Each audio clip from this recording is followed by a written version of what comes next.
السلام عليكم ورحمة الله وبركاته.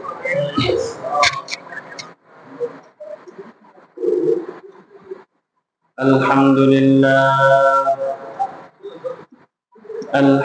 لله نحمده ونستعينه ونستغفره ونؤمن به ونتوكل عليه ونعوذ بالله من شرور أنفسنا ومن سيئات أعمالنا. من يهده الله فلا مضل له ومن يضلله فلا هادي له. ونشهد أن لا إله إلا الله وحده لا شريك له. ونشهد أن سيدنا وسندنا وحبيبنا وطبيب قلوبنا ومولانا محمدا عبده ورسوله صلى الله تعالى عليه وعلى آله وأصحابه وبارك وسلم تسليما كثيرا. أما بعد فأعوذ بالله من الشيطان الرجيم. بسم الله الرحمن الرحيم. اتل ما أوحي إليك من الكتاب وأقم الصلاة إن الصلاة تنهى عن الفحشاء والمنكر ولذكر الله أكبر والله يعلم ما تصنعون. وقال رسول الله صلى الله عليه وسلم: لا صلاة لجار المسجد إلا في المسجد، أو كما قال النبي صلى الله عليه وسلم: إن الله وملائكته يصلون على النبي يا أيها الذين آمنوا صلوا عليه وسلموا تسليما. محبة الشتدود إليكم. اللهم صل على محمد وعلى آل محمد كما صليت على إبراهيم وعلى آل إبراهيم إنك حميد مجيد. اللهم بارك على محمد وعلى آل محمد كما باركت على إبراهيم وعلى آل إبراهيم إنك حميد مجيد. سبحانك لا علم لنا إلا ما علمتنا إنك أنت العليم الحكيم. আলহামদুলিল্লাহ, আল্লাহ তাআলার দরবারে লাখো শুকরিয়া যে মহান আল্লাহ রাব্বুল আলামিন আমাদেরকে সুস্থ অবস্থায় আল্লাহর ঘর মসজিদে এসে মহান হুকুম জুমার নামাজ আদায় করার উদ্দেশ্যে একত্রিত হওয়ার তৌফিক দান করেছেন। এই জন্য রব্বে কারিমের দরবারে দিল থেকে শুকরিয়া জ্ঞাপন করি। সবাই বলি আলহামদুলিল্লাহ। আল্লাহ রাব্বুল আলামিন সর্বপ্রথম বান্দার প্রতি যে হুকুম দিয়েছেন তা হলো ঈমান আনয়ন করা, রব্বে কারিমের প্রতি ঈমান আনয়ন করা। হাদিসে পাকের ভিতরে আল্লাহ রাসূল সাল্লাল্লাহু আলাইহি ওয়াসাল্লাম বলেন, ইয়া আইয়ুহান নাস কুলু লা ইলাহা ইল্লাল্লাহ তুফলিহুন। হে মানুষ সকল, তোমরা বলো লা ইলাহা ইল্লাল্লাহ, অর্থাৎ তোমরা আল্লাহ তাআলার উপরে ঈমান আনো, তাহলে তোমরা সফল কাম হয়ে যাবে। তো আল্লাহ রাব্বুল আলামিনের পক্ষ থেকে বান্দার প্রতি সর্বপ্রথম হুকুম হলো আল্লাহ রাব্বুল আলামিনের উপরে ঈমান আনা। ঈমান আনান করার পর আল্লাহ রাব্বুল আলামিন বান্দার প্রতি দ্বিতীয় যে হুকুম দিয়েছেন সেটা হলো নামাজ কায়েম করা।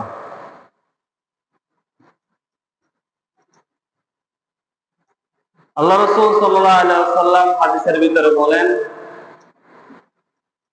যে তোমরা নামাজকে শুদ্ধ করো, তাহলে বাকি সমস্ত কাজ ঠিক হয়ে যাবে।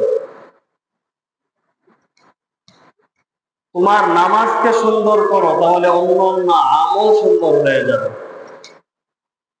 মুহতারাম হাজিরিন, আমরা নামাজ অনেকেই পড়ি, কিন্তু আমাদের নামাজ কবুল হয় কি হয় না এটা আমরা জানি না।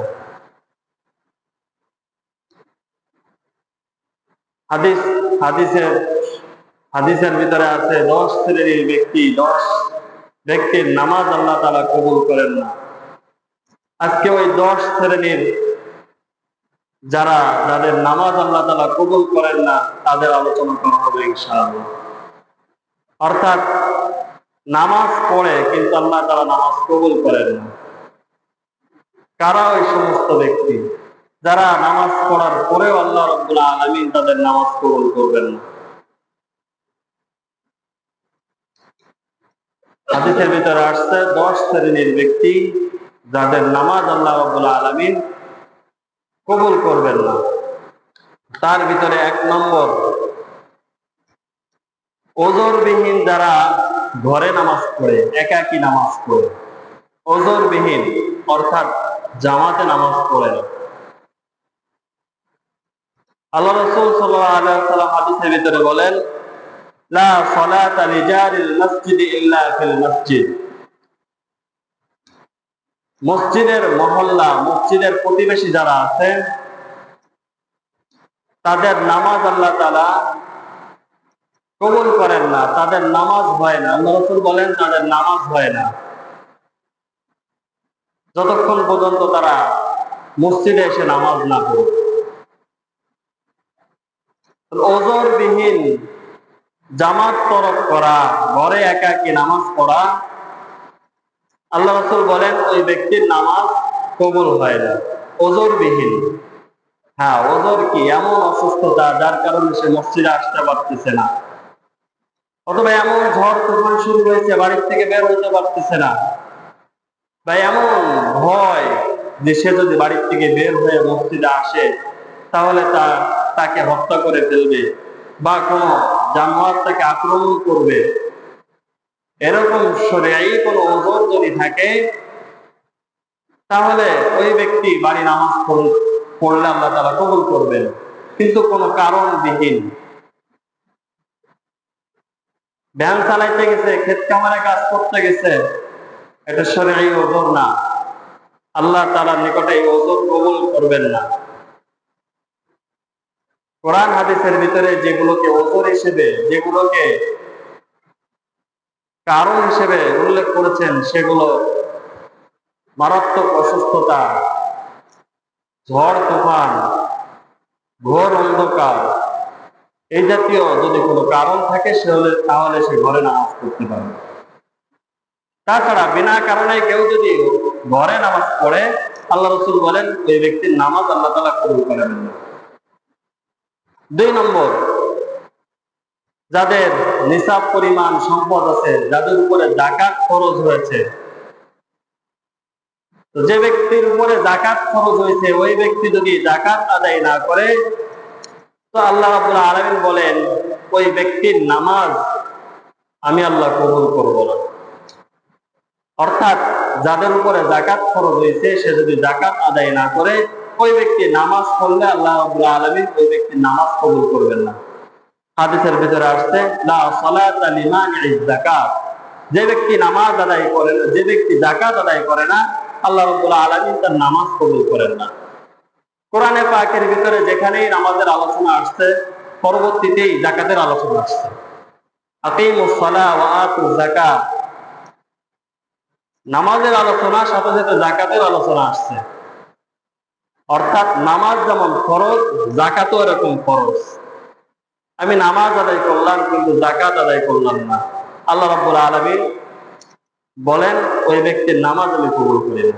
আল্লাহ রাসূল বলছেন লা সালাতা লিমানি'জ যাকাত, যে ব্যক্তি যাকাত আদায় করে না, আল্লাহ রাব্বুল আলামিন ওই ব্যক্তির নামাজ কবুল করেন না। 3 নম্বর, যারা নেশা করে, মাদক আসক্ত, গাঁজা, ফেন্সিডিল, ইয়াবা, বিভিন্ন নেশা দ্রব্য যারা পান করে, তাদের নামাজ আল্লাহ তাআলা কবুল করেন না। হাদিস শরীফের ভিতরে আসছে মান শারিবাল খামর লাম তুকবাল লাহু সালাতুন 40 সাবাহা, যে ব্যক্তি একবার নেশা করবে, একবার মাদক সেবন করবে, আল্লাহ রাব্বুল আলামিন ওই ব্যক্তির 40 দিন পর্যন্ত তার নামাজ কবুল করবেন না। নাউযুবিল্লাহ। যে ব্যক্তি প্রত্যেক দিন মাদক সেবন করতেছে, তাহলে তার কোনোদিনই তো নামাজ কবুল হবে না। যদি একবার নেশা করে, একবার যদি মাদক সেবন করে, তাহলে ওই ব্যক্তির 40 দিন পর্যন্ত তার নামাজ কবুল হয় না। তাহলে যে ব্যক্তি প্রত্যেক দিন মাদক সেবন করতেছে, নেশা করতেছে, তার নামাজ কিভাবে কবুল হবে? মুহতারাম হাজিরিন, আমাদের যুব সমাজেরও করুণ অবস্থা। স্কুলের নাম দিয়ে ঘর থেকে বের হয়ে কোথায় যাচ্ছে, বাড়ি থেকে বলে যাচ্ছে যে আমি স্কুলে যাচ্ছি। মা বাবাও জানে যে স্কুলে যাচ্ছে, কিন্তু সন্তান কোথায় যাচ্ছে, কার সাথে উঠা বসা করতেছে, কিভাবে চলাফেরা করতেছে, সারাদিন তার কি কাজ, সকালে বের হচ্ছে, রাত্রে আসতেছে, এই সময়ের ভিতরে সে স্কুলে গেল না কি করলো, এগুলো খোঁজ খবর নেওয়া চাই। আমি যখন ঢাকায় ছিলাম, তখন মোহাম্মদপুরের পাশে একটা কবরস্থান আছে, বুদ্ধিজীবী কবরস্থান। ওখানে বিকাল বেলায় তো হাঁটাচলা করার জন্য যাওয়া হয়, কিন্তু দেখা যায় কবরস্থান, নতুন কবরস্থান, কিছু জায়গা এখনো ফাঁকা আছে। ওই কবরস্থানের ভিতরে মাদক সেবন করতেছে মুসলমানের বাচ্চারা। মদ খায়, গাঁজা খায়, ফেন্সিডিল খায়। হ্যাঁ, কি করুন অবস্থা। হাদিস শরীফের ভিতরে আসতে হযরত উসমান রাদিয়াল্লাহু তাআলা আনহু যখন কবরের পাশে যাইতেন, কাঁদতে কাঁদতে তার দাড়ি মোবারক ভিজে যাইত। কবর দেখে হাউমাউ করে কাঁদতেন। আর আজ আমাদের অবস্থা, কবরের ভিতরে, কবরস্থানের ভিতরে বসে বসে গাঁজা, ফেন্সিডিল, ইয়াবা খেয়ে যাচ্ছে মুসলমানের বাচ্চারা। তাও আরো আশ্চর্যের বিষয় যে ছোট ছোট অল্প বয়সে যে পলিথিনের ভিতরে আঠালা কি জাতীয় কি জিনিস, ওটা নিয়ে নেশা করতে থাকে ছোট ছোট বাচ্চারা। হ্যাঁ, কি অবস্থা। এই জন্য আমাদের বাচ্চাদের প্রতিও খেয়াল রাখতে হবে। আমাদের বাচ্চা কাদের সাথে ওঠাবসা করতেছে, কোথায় যাচ্ছে, বাজে ছেলের সাথে মিশে যেন আমার সন্তান যেন নষ্ট না হয়ে যায়। হাদিস শরীফের ভিতরে আসছে আমাদেরকে আল্লাহ রাব্বুল আলামিন 2টা নিয়ামত দান করেছেন, একটা সম্পদ আর একটা সন্তান। এই সম্পদ, এই সন্তান এর কারণেই আমরা জান্নাতে যাইতে পারবো, আবার এই সন্তান এবং সম্পদের কারণে আল্লাহ রাব্বুল আলামিন আমাদেরকে জাহান্নামে পাঠাই দেবেন। এই জন্য সম্পদ, এরকম সম্পদকেও অপব্যয় করা যাবে না, অপচয় করা যাবে না। যেখানে ব্যবহার করলে, যেখানে খরচ করে আল্লাহ রাব্বুল আলামিন খুশি হয়, সেখানে খরচ করব। আর আমার সন্তানের প্রতি আমি খেয়াল রাখবো। আমার সন্তান, যদি আমি আমার সন্তানকে দ্বীনি শিক্ষায় শিক্ষিত করতে পারি, আশা করা যায় ওই সন্তানের কারণে আমি কালকে আমাদের পার পেয়ে যাব। হাদিস শরীফের ভিতরে আসছে 4 শ্রেণীর সন্তান যাদের ঘরে আছে ওই পিতামাতা জান্নাতে যাবে। চার প্রকার সন্তান যে ঘরে আছে ওই ঘরের পিতামাতাকে আল্লাহ রাব্বুল আলামিন জান্নাতে দিবেন। এক নম্বর, শহীদের পিতামাতা, যারা দিন কায়েম করার জন্য আল্লাহর রাস্তায় শহীদ হয়েছে, ওই পিতামাতাকে আল্লাহ রাব্বুল আলামিন পিতা হিসেবে জান্নাত দিয়ে দিবেন। দুই নম্বর, যে ঘরে হাফেজ আছে, হাফেজ আলেম আছে, ওই পিতামাতাকে আল্লাহ রাব্বুল আলামিন মাফ করে দিবেন। সাথে সাথে ওই হাফেজের আরো বৈশিষ্ট্য থাকবে, কিয়ামতের দিন যাদের উপরে জাহান্নাম ওয়াজিব হয়ে গেছে, আল্লাহ রাব্বুল আলামিন ওই হাফেজের এই ক্ষমতা দিয়ে দিবেন, 10 জন জাহান্নামীকে সে সুপারিশ করে জান্নাতে নিয়ে যাবে। 3 নম্বর, ওই সমস্ত পিতামাতা, ওই সমস্ত সন্তান যারা পাগল, জন্মসূত্রে পাগল, আল্লাহ রাব্বুল আলামিন তাকে পাগল বানাই দিয়েছেন, ওই সমস্ত পাগলের পিতামাতাকে আল্লাহ তাআলা জান্নাত দিয়ে দিবেন।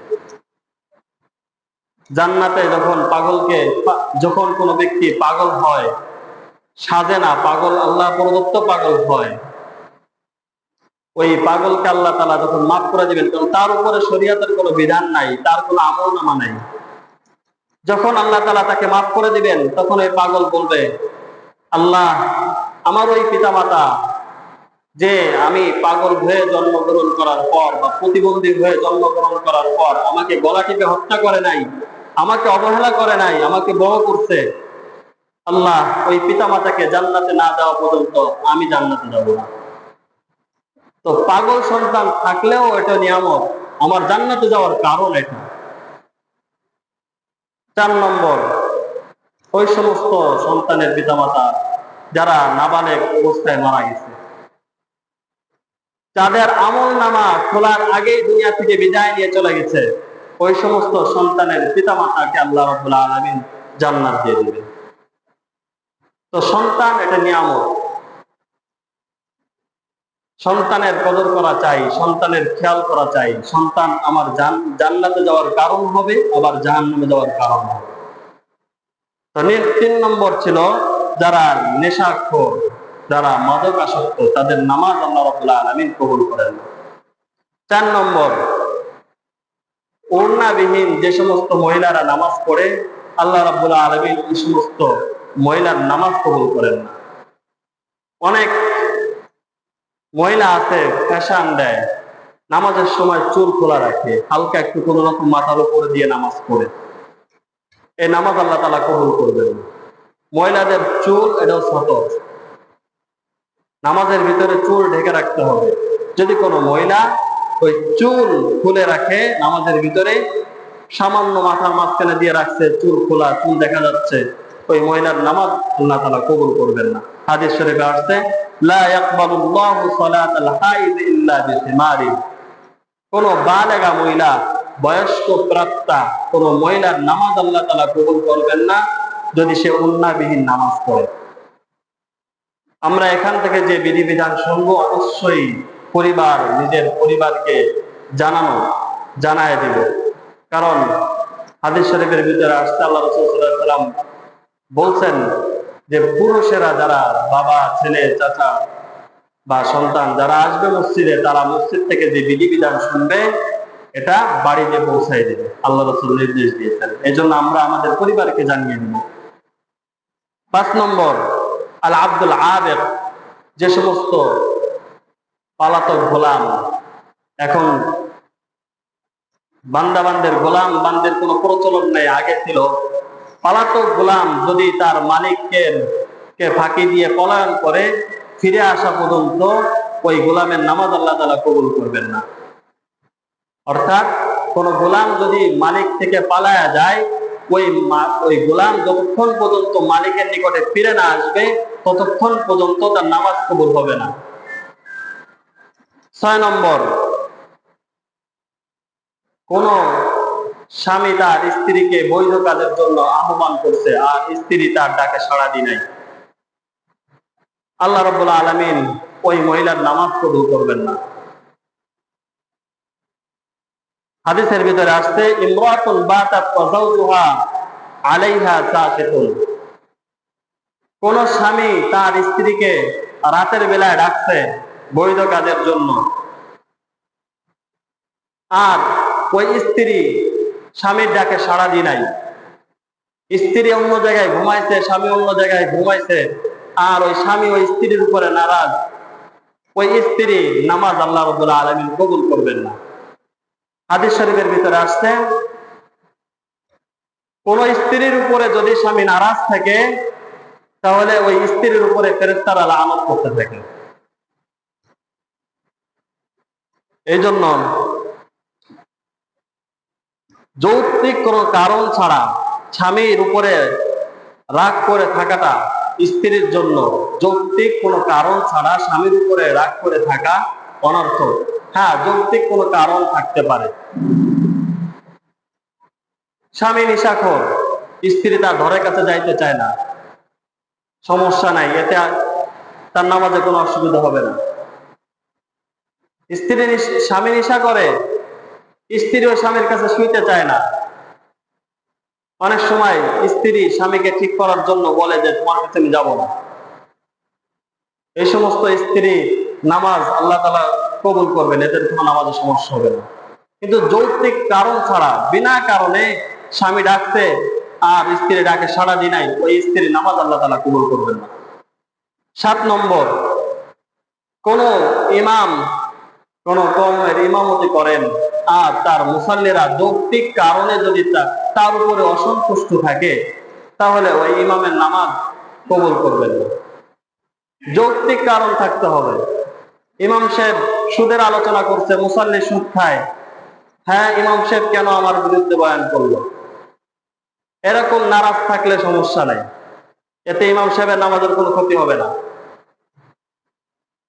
হ্যাঁ, ইমাম সাহেবের যদি তাকওয়া তাহারাত, বেপরদা কোনো মহিলার সাথে কথাবার্তা বলতে থাকে বা উঠা বসা করতে থাকে, এক্ষেত্রে যদি মুসাল্লিরা তার পিছনে নামাজ পড়তে অপছন্দ করে সেক্ষেত্রে ঠিক আছে, ওই ইমামের নামাজ হবে না। কিন্তু যৌক্তিক কোনো কারণ নাই, এমনি মসজিদে ঘুষের বয়ান হয়েছে, শারাবের বয়ান হয়েছে, মাদকের বয়ান হয়েছে, ঘুষের বয়ান হয়েছে, মুসাল্লিরা ইমাম সাহেবের উপরে নারাজ, কেন এমন কথা বললো ইমাম সাহেব, তাহলে হবে না, ইমাম সাহেবের নামাজের কোনো ক্ষতি হবে না। যৌক্তিক কারণ থাকতে হবে, ইমাম সাহেব নামাজ পড়ছে, মুসাল্লিরা ওই ইমামের উপরে নারাজ, যৌক্তিক কোনো কারণে, তাহলে ঠিক আছে, ইমাম সাহেবের নামাজ হবে না। আর ইমাম সাহেবের নামাজ না হলে মুসাল্লির নামাজ হবে না।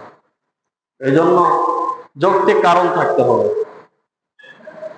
8 নম্বর, জালিম বাদশা যতক্ষণ সে তার জুলুমের উপর অটল অবিচল থাকবে ততক্ষণ পর্যন্ত তার নামাজ আল্লাহ রাব্বুল আলামিন কবুল করবেন না।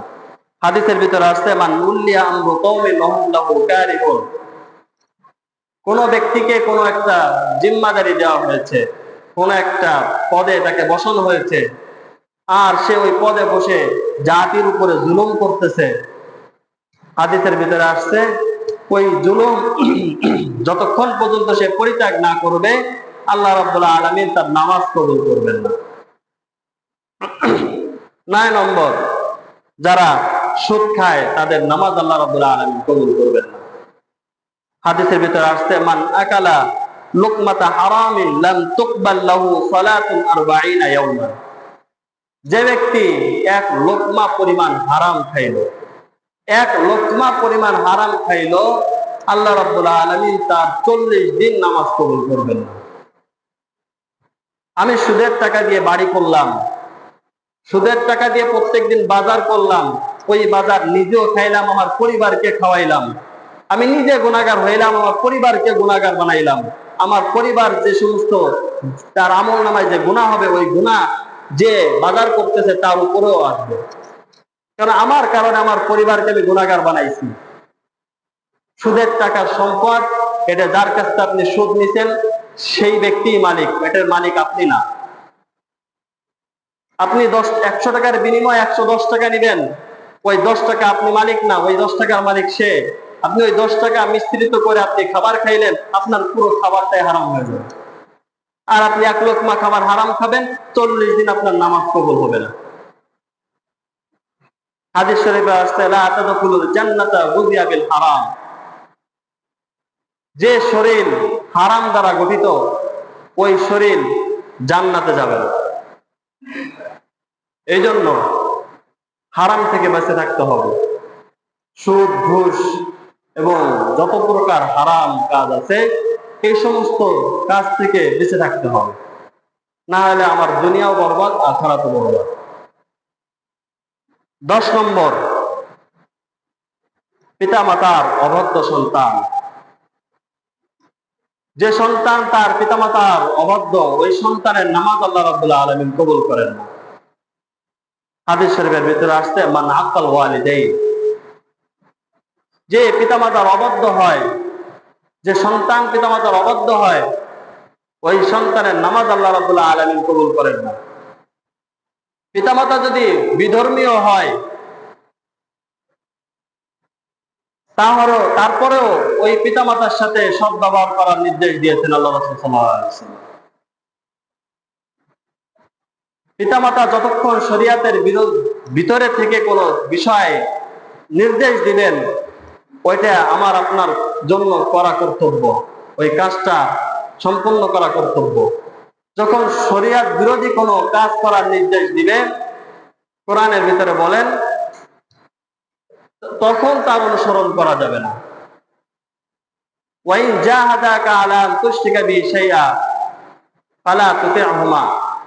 যখন শরীয়ত বিরোধী কোনো কাজের নির্দেশ দিবে, তখন ওই পিতামাতার অনুসরণ করা যাবে না। পিতামাতা যদি বলে নামাজ পড়ো না, তখন তার অনুসরণ করা যাবে না। এমনও পাওয়া যায়, সন্তান নামাজ পড়তেছে, পিতামাতা ডাক দিতে, তো নামাজ ছেড়ে দিয়ে সন্তানের ওই পিতামাতার ডাকে সাড়া দেওয়া জরুরি। এই জন্য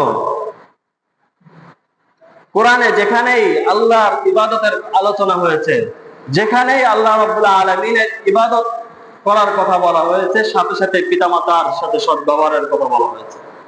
ওয়াকাদা রাব্বুকা আল্লা তা'বুদু ইল্লা ইয়্যাহু ওয়া বিল ওয়ালিদাইনি ইহসানা। এখানে আল্লাহ রাব্বুল আলামিন নিজের ইবাদতের কথাও বলছেন, সাথে সাথে পিতামাতার সাথে সদ্ব্যবহারের কথাও বলছেন। কিতাবের ভিতরে পাওয়া যায়, সন্তান বড় হয়েছে, বাজার থেকে ইলিশ মাছ কিনে নিয়ে আসছে, বাবা বৃদ্ধ হয়ে গেছে, জিজ্ঞাসা করতেছে, বাবা তুমি কি মাছ কিনে নিয়ে আসছো? সন্তান বলতেছে ইলিশ মাছ। আবার জিজ্ঞাসা করছে, আবার বলছে ইলিশ মাছ। এরকম 5 থেকে 7 বার জিজ্ঞাসা করার পর সন্তান একটু রেগে উঠছে পিতার সাথে, যে কানে শোনো না, আমি বারবার বলতেছি বাজার থেকে ইলিশ মাছ নিয়ে আসছি। তখন বাবা সন্তানকে ডেকে বলে, সন্তান তুমি আর আমি একদিন রাস্তা দিয়ে হাঁটতেছিলাম, গাছের ডালে একটা কাক বসা ছিল, তুমি আমার কাছে বারবার জিজ্ঞাসা করতেছিলে আব্বু ওইটা কি? কমপক্ষে শতবার আমার কাছে জিজ্ঞাসা করছিলে যে আব্বু ওইটা কি? আমি ততবার উত্তর দিছিলাম যে ওটা কাক কাক।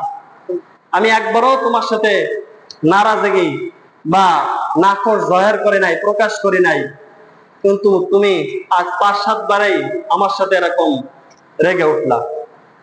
না, এমনটা করা যাবে না। পিতামাতা বিরুদ্ধ হয়ে গেছে, কানে কম শুনতে পারে, তাকে সুন্দরভাবে বলতে হবে। কোরআনের নির্দেশ অকুলু কওলাল লাইয়িনা, নরম সুরে কথা বলতে হবে তাদের সাথে, উচ্চ আওয়াজে কথা বলা যাবে না। শরীয়তের ভিতরে এমন কিছু ইবাদত আছে যেগুলো দেখলেই সওয়াব। কেউ হজ করতে গেছে, কাবা শরীফের দিকে তাকাইলেই সওয়াব। তদ্রূপ কোন সন্তান যদি তার পিতামাতার দিকে নেক দৃষ্টিতে তাকায়, আল্লাহ রাসূল বলেন প্রতিটা দৃষ্টিতে ওই ব্যক্তির, ওই সন্তানের আমলনামায় একটি কবুল হজের সওয়াব লেখা হয়। সাহাবায়ে কেরাম জিজ্ঞাসা করছেন, আমি যদি দিনে একাধিকবার তাকায়, আল্লাহ রাসূল বললেন ওই একাধিকবার তার আমল নামায় একটি করে কবুল হজের সওয়াব হবে। আজ আমাদের অবস্থা, পিতামাতা যদি বিরুদ্ধ হয়ে যায় বা এমন অসুস্থ হয়ে যায়, বিছানায় পড়ে থাকে বা প্যারালাইসিস হয়, সন্তান তাকে আর দেখে না, সন্তান তাকে দেখতে পছন্দ করে না। আর সন্তানের স্ত্রীও এরকম ফেলে রাখছে ঘরের কোণে, কোনো খোঁজ খবর নেয় না, খাচ্ছে কি করতেছে খোঁজ খবর রাখে না। আরে বৃদ্ধ সন্তান, বৃদ্ধ পিতামাতা যদি ঘরের কোণেও থাকে, অসুস্থ পিতামাতা যদি ঘরের কোণেও থাকে, এটা আমার জন্য নিয়ামত।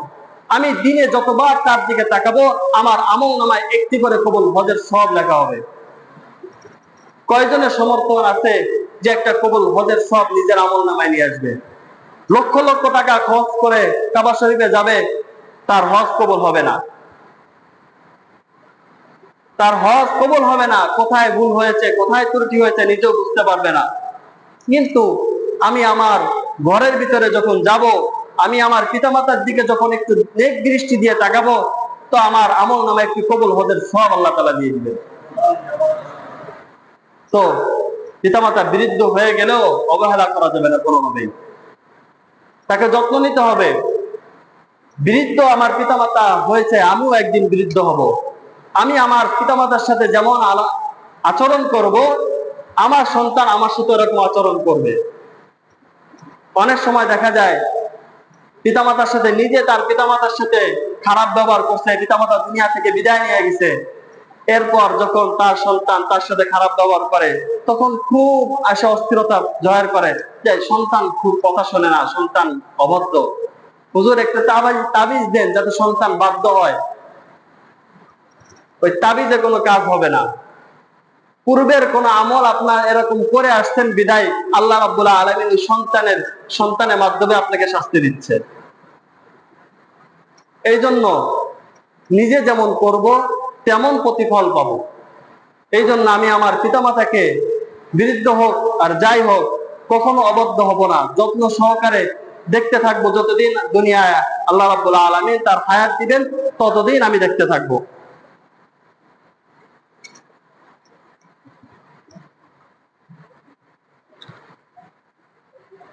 এক নজরে আমরা এই 10 শ্রেণীর ব্যক্তির আলোচনা শুনলাম, যাদের নামাজ আল্লাহ রাব্বুল আলামিন কবুল করবেন না। এই 10 শ্রেণীর ব্যক্তির নাম বা কারা ওই সমস্ত ব্যক্তি, তাদের নাম এক নজরে বলা হচ্ছে। ওজরবিহীন যারা জামাতে নামাজ পড়ে না, ওজরবিহীন যারা জামাতে নামাজ পড়ে না, ঘরে নামাজ পড়ে, একা একা নামাজ পড়ে, তাদের নামাজ আল্লাহ রাব্বুল আলামিন কবুল করবেন না।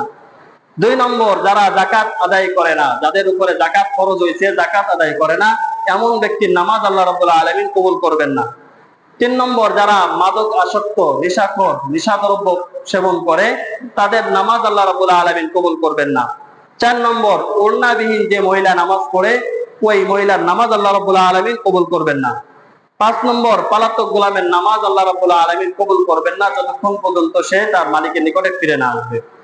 6 নম্বর, কোন মহিলা যদি রাতে তার স্বামী ডাকার পরেও, বৈধ কাজে ডাকার পরেও সে তার স্বামীটাকে সাড়া না দেয়, ওই মহিলার নামাজ আল্লাহ রাব্বুল আলামিন কবুল করবেন না।